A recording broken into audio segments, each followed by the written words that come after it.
World tutorial. आज मैं आपको बताने वाला हूँ पार्टनरशिप के बारे में, यानी साझेदारी किसे कहते हैं। तो बेसिकली साझेदारी हम ऐसे क्रिया को कहते हैं जब दो या दो से अधिक व्यक्ति मिलकर किसी व्यवसाय को चलाते हैं और लाभ हानि बांटने के लिए सहमत होते हैं, तो ऐसे व्यापार को हम लोग साझेदारी के अंतर्गत मानते हैं।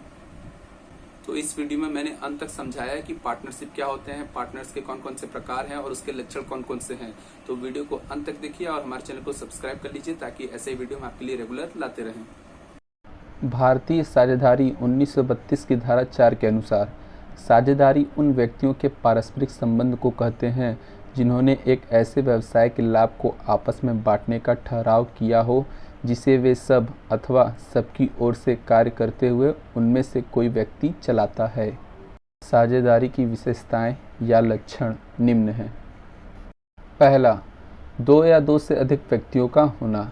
साझेदारी व्यवसाय के लिए कम से कम दो व्यक्तियों का होना आवश्यक है। ये व्यक्ति अनुबंध करने योग्य हों। भारत में वैधानिक रूप से सामान्य व्यवसाय में साझेदारी में अधिक से अधिक 20 व्यक्ति एवं बैंकिंग व्यवसाय में 10 व्यक्ति साझेदार हो सकते हैं। दूसरा, व्यवसाय के लाभ को आपस में बांटना।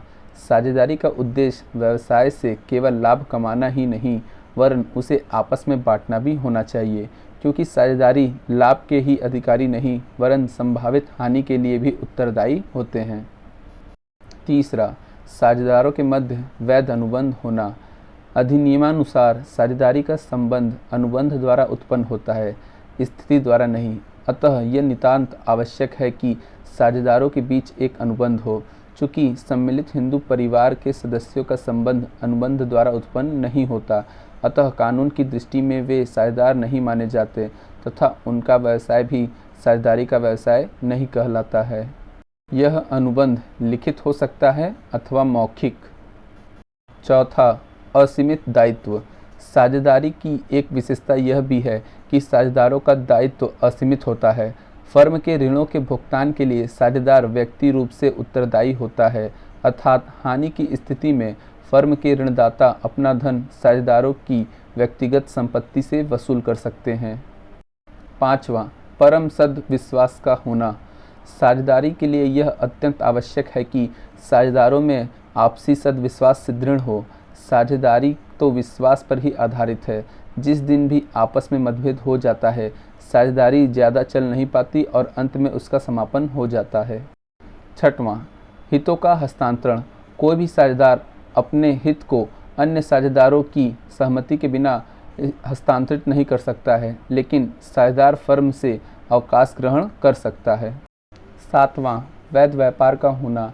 साझेदारी के लिए यह नितांत आवश्यक है कि कुछ न कुछ व्यवसाय या कारोबार हो, व्यवसाय वैध हो।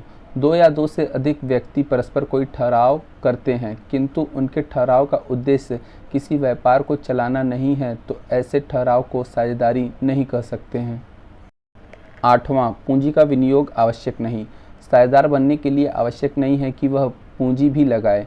बिना पूंजी लगाए भी कोई व्यक्ति फर्म में आपसी समझौता से साझेदार बन सकता है। यह भी आवश्यक नहीं है कि सभी साझेदार बराबर बराबर पूंजी लगाएं। नौवां, अस्तित्व। फर्म का साझेदारों का फर्म से कोई अलग अस्तित्व होता है। फलस्वरूप साझेदारी पर किसी साझेदार के दिवालिया होने, मृत्यु होने या अवकाश ग्रहण करने आदि बातों का प्रभाव पड़ता है। पार्टनरशिप डीड, साझेदारी संलेख। Partnership deed. पार्टनरशिप की उत्पत्ति साझेदारों के मध्य होने वाले पारस्परिक मौखिक या लिखित एग्रीमेंट से होता है। अतः साझेदारों के मध्य लिखित अथवा मौखिक रूप से होने वाले एक समझौता या एग्रीमेंट ही पार्टनरशिप डीड कहलाता है। इसकी कुछ मुख्य बातें इस प्रकार हैं।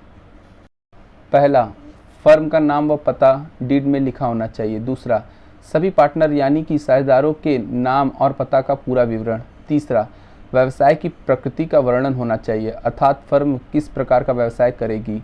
चौथा, व्यापार आरंभ करने की तिथि।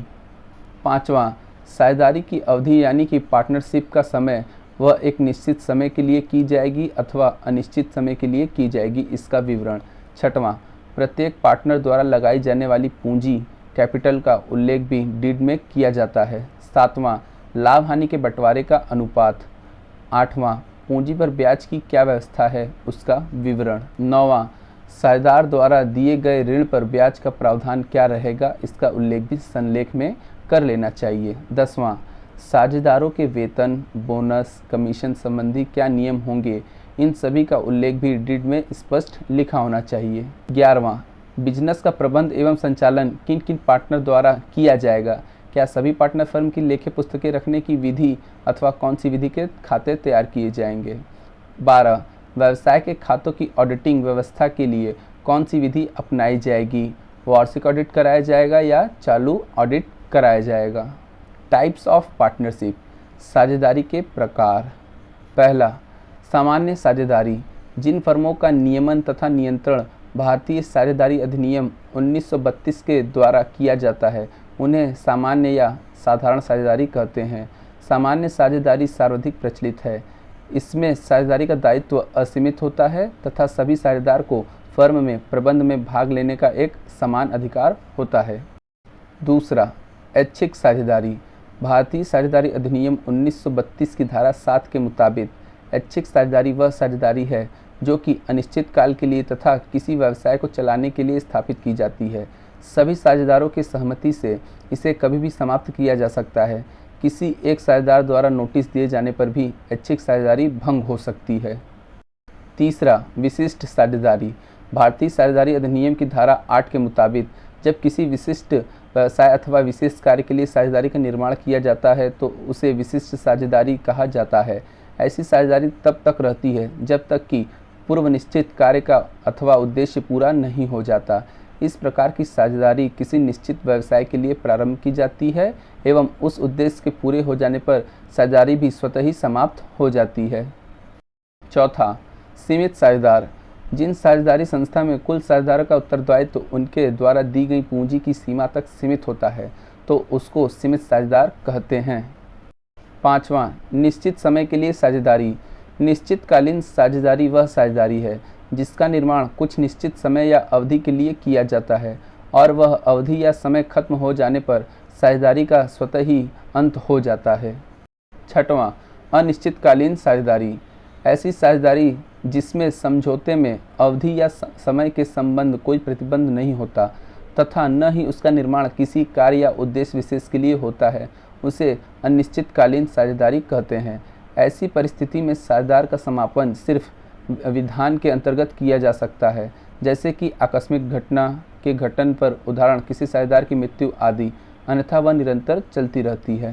सातवां, वैध साझेदारी, वह साझेदारी जो भारतीय साझेदारी अधिनियम 1932 के अनुसार अपना व्यवसाय चलाते हैं वह वैध साझेदारी होती है। कुछ मामलों में कंपनी अधिनियम 1956 तथा अन्य संबंधी अधिनियम के प्रावधानों का पालन करना भी जरूरी है। यद्यपि साझेदारी का पंजीकरण करना अनिवार्य नहीं है, लेकिन फिर भी इसका संचालन कानूनी तौर पर ही होना जरूरी है।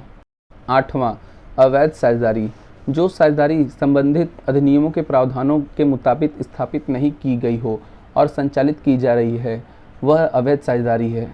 अवैध साझेदारी इन परिस्थितियों में भी होगी। पहला, जब इनकी संख्या 2 से कम या बैंकिंग व्यवसाय में 10 से अधिक या सामान्य व्यवसाय में 20 से अधिक साझेदार हों। दूसरा, इसका कारोबार सार्वजनिक नीति के मुताबिक न हो। तीसरा, इसका कोई साझेदार शत्रु देश का हो। चौथा, इसकी स्थापना का उद्देश्य गैर कानूनी व्यवसाय चलाना हो। वीडियो पसंद आया तो वीडियो को लाइक और शेयर जरूर कीजिएगा। यदि आप हमारे चैनल पर नए आए तो हमारे चैनल को जल्दी से सब्सक्राइब कर लीजिए।